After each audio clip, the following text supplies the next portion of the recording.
بنو امیہ کے خلاف کتنی روایتیں جو ہیں وہ حضرت ابو ہریرہ بیان کر رہے ہیں۔ یہ جو روایت ہے مسند ابی یعلا میں کہ نبی علیہ السلام نے اپنی وفات سے چند دن پہلے خواب دیکھا کہ آل مروان کے بندر ان کے ممبر پر ناچ رہے ہیں اور حضور بڑے غمگین ہوئے حتیٰ کہ ان کی وفات ہو گئی اسی غم میں، اور آپ کو کسی نے مسکراتے ہوئے نہیں دیکھا۔ اس حدیث کے راوی حضرت ابو ہریرہ ہیں۔ اسی طریقے سے جو بخاری کی حدیث ہے کہ میں آل قریش بنو امیہ کے ان لوگوں کے نام بھی جانتا ہوں جن کے ہاتھوں امت کی تباہی ہونے والی ہے، مجھے رسول اللہ نے بتایا تھا، اس کے راوی بھی حضرت ابو ہریرہ ہیں۔ دلائل النبوہ امام بیہقی کی کتاب میں اور باقی کتابوں میں حضرت ابو ہریرہ کی دعا ہے، اللہ مجھے 60 جو ہجری کے اینڈ تک 70 کی دہائی سے شروع سے پہلے مجھے موت دے دینا، کیونکہ 61 ہجری میں یہ واقعہ کربلا ہوا، وہ تو بازاروں میں چلتے ہوئے دعا مانگا کرتے تھے۔ صحیح مسلم میں حدیث ہے، حضرت ابو ہریرہ رضی اللہ تعالیٰ عنہ کہتے تھے کہ نبی علیہ السلام نے فرمایا کہ میری امت کا یہ قبیلہ میری امت کی اینٹ سے اینٹ بجا دے گا، تو صحابہ نے کہا یا رسول اللہ آپ ہمیں کیا حکم دیتے ہیں؟ تو آپ نے فرمایا کاش میری امت ان کا ساتھ نہ دے اس پر، بنو امیہ۔ یہ ساری کریٹیکل حدیث سے حضرت ابو ہریرہ نے روایت کی ہے۔ پھر مسند امام احمد میں، المستدرک للحاکم میں اور کتابوں میں یہ جو حدیث ہے، جس نے حسن و حسین سے محبت رکھی اس نے مجھ سے محبت رکھی، اور جس نے حسن و حسین سے بغض رکھا اس نے مجھ سے بغض رکھا، اس حدیث کے راوی بھی حضرت ابو ہریرہ ہیں۔ پھر مسلم شریف کی وہ کریٹیکل حدیث جس میں خیبر کے موقع پر نبی علیہ السلام نے فرمایا کل میں اس شخص کے ہاتھ میں جھنڈا دوں گا جو اللہ اور اس کے رسول سے محبت کرتا ہے، اللہ اور اس کا رسول اس سے محبت کرتے ہیں۔ یہ بخاری میں بھی ہے، مسلم میں، لیکن مسلم میں آگے الفاظ ہیں۔ حضرت ابو ہریرہ روایت کرتے ہیں کہ حضرت عمر کہتے ہیں کہ مجھے زندگی میں کبھی خواہش نہیں ہوئی تھی کسی منصب کی سوائے اس موقع کے کہ یہ بہت بڑی فضیلت ہے کہ اللہ اور اس کا رسول اس سے محبت کرتے ہیں، لیکن وہ جھنڈا حضرت علی کو ملا، مجھے نہیں ملا۔ تو یہ حضرت ابو ہریرہ نے اگلے الفاظ حضرت عمر کے حضرت علی پہ رشک کرنے کے الفاظ حضرت ابو ہریرہ نے نقل کیے ہیں، تو ان میں بغض اہل بیت کیسے ہو سکتا ہے؟ جب تکبیرات کی سنت چھوڑ دی تو بخاری مسلم میں آتا ہے بنو امیہ کو حضرت ابو ہریرہ نماز پڑھ کے بتایا کرتے تھے، اور ہر اٹھک بیٹھک پہ اللہ اکبر کہتے تھے سوائے رکوع سے اٹھتے وقت سمیع اللہ لمن حمدہ، اور 4 رکعتوں میں 22 دفعہ اللہ اکبر کہہ کے اسلام پھیرنے کے بعد انہوں نے کہا کہ اللہ کی قسم میں تم سب سے زیادہ رسول اللہ کی نماز سے واقف ہوں۔ حضور اپنی وفات تک اسی طریقے سے نماز پڑھتے تھے، کیونکہ بنو امیہ کے لوگ پہلی تکبیر صرف اونچی کہتے تھے، باقی وہ ایکشن سے ٹرانسفر کرتے تھے امام کے۔ یہ تو پھر یعنی مولا علی نے بنو امیہ کی یہ جو بدعت تھی اس کو ختم کروایا۔ بخاری مسلم دونوں میں آتا ہے کہ عمران بن حسین صحابی جن کے بارے میں مسلم میں آتا ہے کہ فرشتے ان کے ساتھ مصافحہ کرتے تھے،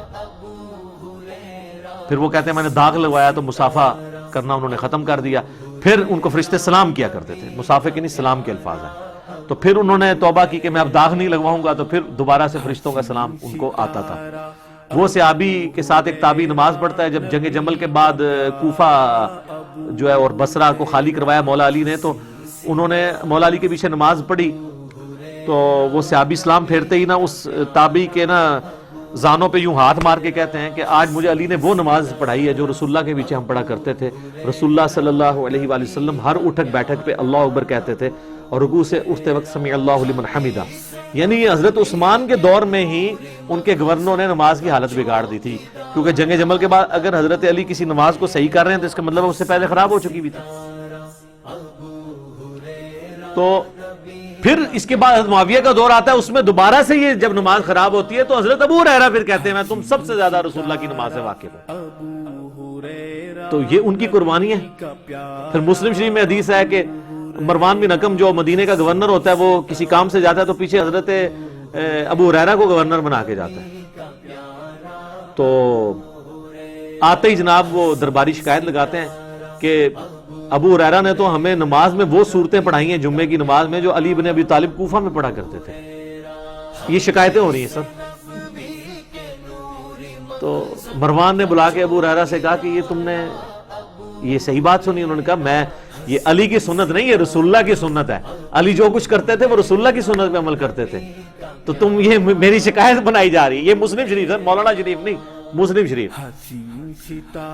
ہم نے جو لوگوں کا دماغ کھولا ہے، اگر آپ بخاری مسلم پڑھیں نا آپ پہ نئی راہیں، وہ کہتے ہیں نا وہ معرفت کی باتیں کھلتی ہیں، ان کی تو یعنی جعلی معرفت ہے نا، آپ کو واقعی ریالٹی پتہ چلتی ہے، ایک ایک چیز آپ کو سمیل ہوگی کہ یار یہ یوں کیوں ہے، یہ ایسے کیوں نہیں، یہ ایسے کیوں ہے، تو آپ کو وہ چینز جوڑنی شروع ہو جائیں گی اور آپ کو پتہ چلے گا کہ بنو امیہ نے جو دین کا حلیہ بگاڑا تھا اس کی وجہ سے اوائل اسلام کے اندر کتنی مشقتیں صحابہ کرام کو اٹھانی پڑی. تو حضرت ابو ہریرہ ہوں، انس بن مالک ہوں، باقی صحاب ہوں، یہ ماشاء اللہ تعالی شیعان علی میں سے تھے. شیعہ یعنی پولیٹیکل ٹرم میں علی کی پارٹی کے لوگ. تو ان کے اوپر یہ بغض اہل بیت کا الزام لگانا کسی بنیاد کے اوپر لگانا چاہیے. خام خواہ آپ نے چند ایک باتوں کے اوپر کوئی بات کرنی شروع کر دی ہے تو پھر تو علیحدہ بات ہے، اس کا تو کوئی حل نہیں ہے. یہ تو ویسے ہی ہے جیسا کہ مختار سقفی کو سنی جو ہے سنیوں میں گھسے ہوئے ناسبی برا سمجھتے تھے، اس نے قاتلین حسین کو قتل کیا، اور شیعہ اس کو ایکسیپٹ نہیں کرتے تھے. وہ کہتے تھے کہ وہ جی عبداللہ بن عمر کا بہنوئی تھا. تو وہ یعنی اس طریقے سے تو کوئی مسئلہ حل نہیں ہوتا نا. اب کسی کا کوئی رشتہ نکل آیا ہے، کوئی تعلق نکل آیا ہے، کسی کے لیے کوئی تعریفی کلمات کر دی ہیں، اس کی وجہ سے پوری زندگی تو زیرو سے ملٹیپلائی نہ کرے. تو انس بن مالک رضی اللہ تعالیٰ عنہ علیہ السلام کی زندگی کو بھی زیرو سے ملٹیپلائی نہیں کرنا چاہیے. وہ اہل بیت کے چاہنے والے تھے. ٹھیک ہوگا جی. علی بھائی اگلا سوال ہے، اعلان نبوت کے بعد اللہ کے نبی